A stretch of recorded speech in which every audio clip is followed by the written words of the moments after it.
अस्सलाम वालेकुम दोस्तों, आज हम सॉल्व कर रहे हैं एग्जाम्पल एंड असाइनमेंट 10.3। सबसे पहले हम सॉल्व करेंगे एग्जाम्पल 10.3, फिर उसके बाद हम सॉल्व करेंगे असाइनमेंट 10.3। एग्जाम्पल 10.3 जो है it is about the mass of oscillating mass spring system. It says that what is the mass of a vertical mass spring system if it oscillates with a period of 2 seconds and has a spring constant of 20 newton per metre.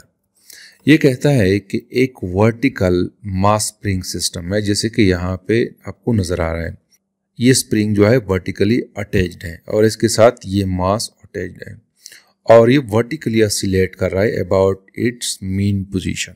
और इस system का time period जो दिया गया है वो 2 second है और इस स्प्रिंग का स्प्रिंग कांस्टेंट जो है वो 20 न्यूटन पर मीटर है और हमसे जो रिक्वायर्ड है वो मास ऑफ दिस ऑब्जेक्ट है। तो एम को हमने फाइंड आउट करना है। तो एम को फाइंड आउट करने के लिए सबसे पहले मैं लिखता हूं गिवन डेटा। गिवन डेटा में हमें दिया गया है टाइम पीरियड यानी कि t is equal to 2 seconds है और दूसरा जो हमें दिया गया है वो स्प्रिंग कांस्टेंट यानी कि k हमें दिया गया है, this is equal to 20 newton per metre.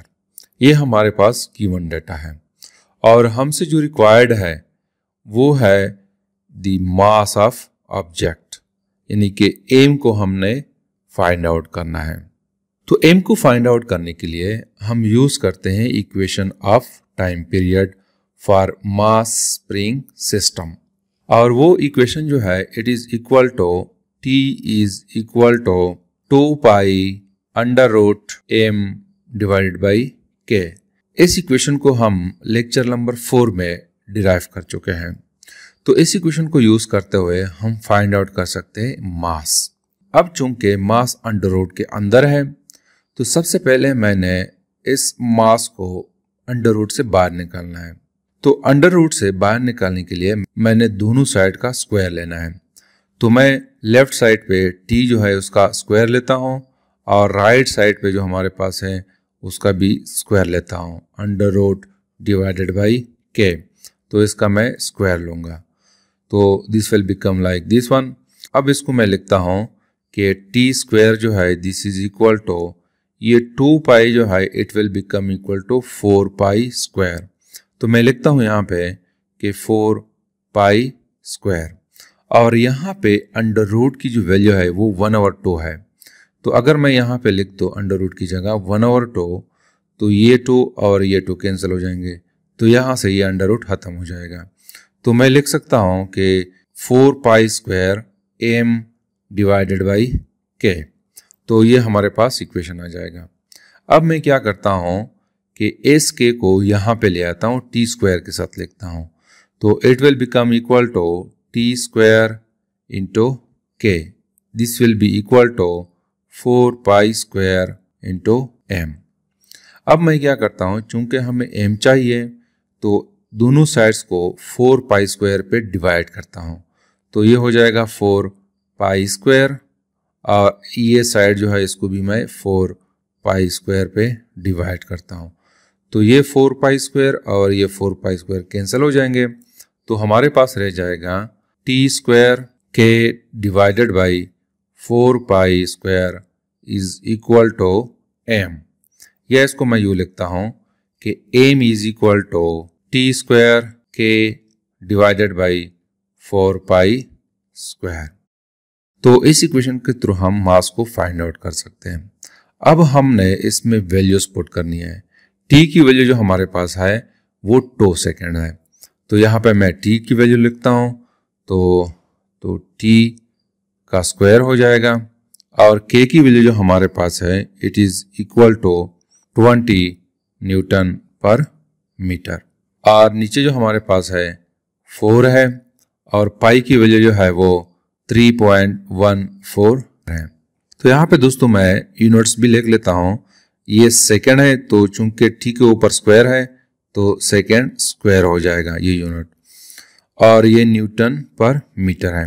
तो इसको मैं लिख सकता हूँ कि 4 सेकेंड स्क्वायर और 20 न्यूटन जो है this is equal to kilogram metre per second, ये न्यूटन है और नीचे जो है वो मीटर है। तो this will be divided by 4 into 3.14 square. तो ये kilogram metre per second square है। तो ये सेकेंड स्क्वायर और ये स्क्वायर कैंसल, ये मीटर और ये मीटर आपस में कैंसल, तो ऊपर जो है हमारे पास सिर्फ किलोग्राम रह जाएगा। तो एम जो है this will be equal to 80 kilogram divided by 4 into 9.85। अब मैं क्या करता हूं कि 80 किलोग्राम डिवाइडेड बाई 39.4 हो जाएगा। जब मैं 9.85 को 4 पे मल्टीप्लाई करूंगा तो हमारे पास 39.4 आ जाएगा। अब मैं क्या करता हूं कि 80 को 39.4 पे डिवाइड करता हूं तो हमारे पास जो आंसर आएगा this will be equal to 2.02 kilogram. तो इसको मैं शॉर्टली लिख सकता हूं कि मास जो है M is equal to 2 kilogram. तो लिहाजा इस मास की वैल्यू जो होगी वो 2 किलोग्राम होगी, यानी कि ये मास 2 किलोग्राम है। तो ये हमने सॉल्व किया एग्जाम्पल 10.3। अब हम सॉल्व करते हैं असाइनमेंट 10.3। असाइनमेंट 10.3 जो है it is about the time period of mass spring system.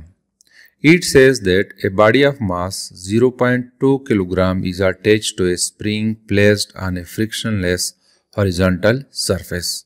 The spring constant of spring is 4 Newton per meter. Find the time period of oscillating mass system.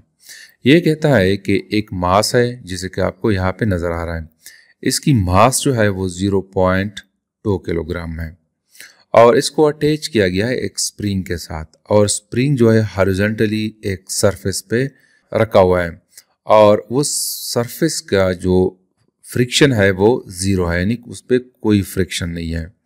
और इस spring का spring constant जो है वो 4 newton per metre है। तो हमने इस ऑसिलेटिंग मास स्प्रिंग सिस्टम का टाइम पीरियड फाइंड आउट करना है। तो टाइम पीरियड को फाइंड आउट करने के लिए सबसे पहले मैं लिखता हूँ गिवन डेटा। गिवन डेटा में हमारे पास मास है, यानी मास ऑफ द ऑब्जेक्ट जो है वो 0.2 किलोग्राम है, और दूसरा जो है हमारे पास स्प्रिंग कांस्टेंट है, यानी कि के जो है this is equal to 4 newton per metre है। और हमसे जो रिक्वायर्ड है, यानी कि जो हमने फाइंड आउट करना है वो है टाइम पीरियड, यानी कि हमने टी को फाइंड आउट करना है। तो टाइम पीरियड को फाइंड आउट करने के लिए मैं टाइम पीरियड का इक्वेशन यूज करता हूं, और हमें पता है कि the equation of time period is equal to 2 pi under root m divided by k। अब मैं क्या करता हूं कि इस इक्वेशन में मैं वैल्यूज पुट करता हूं। तो t जो है this will be equal to 2 pi की वैल्यू जो है वो 3.14 है, और अंडर रूट के अंदर जो कुछ है वो m है, m is equal to 0.2 kilogram है, और नीचे स्प्रिंग कांस्टेंट है which is equal to 4 newton per metre है। तो जब मैं 0.2 को 4 पे डिवाइड करता हूँ तो हमारे पास ये इक्वेशन बन जाएगा 6.28, यानी 2 को जब मैं 3.14 से मल्टीप्लाई करता हूँ तो हमारे पास 6.28 आता है, और अंडर रूट के अंदर जो है वो हमारे पास आ जाएगा 0.05 आ जाएगा। तो यहाँ पे हमारे पास सेकंड आ जाएगा। ये वैल्यूज जो ये यूनिट जो है वो एक दूसरे के साथ कैंसिल करेंगे। वो कैसे, देखो ऊपर जो है हमारे पास किलोग्राम है और नीचे न्यूटन पर मीटर है, और न्यूटन जो है this is equal to kilogram metre per second square, और साथ में इसके नीचे जो है वो मीटर है। तो ये किलोग्राम और ये किलोग्राम कैंसिल हो जाएंगे, और ये मीटर और ये मीटर कैंसिल हो जाएगा, तो हमारे पास सिर्फ सेकंड रह जाएगा। तो ये सेकंड जो है वो ऊपर चला जाएगा, सेकंड स्क्वायर है, और चूंकि यहाँ पे अंडर रूट है तो अंडर रूट से जो है बाहर निकलेगा तो सिर्फ हमारे पास सेकंड रहेगा, यानी स्क्वायर खत्म हो जाएगा। तो इसको मैं आपस में मल्टीप्लाई करता हूँ तो this will become equal to t is equal to 0.28 into 0.22 seconds हो जाएगा। तो आफ्टर मल्टीप्लीकेशन t जो है this will be equal to 1.38 seconds.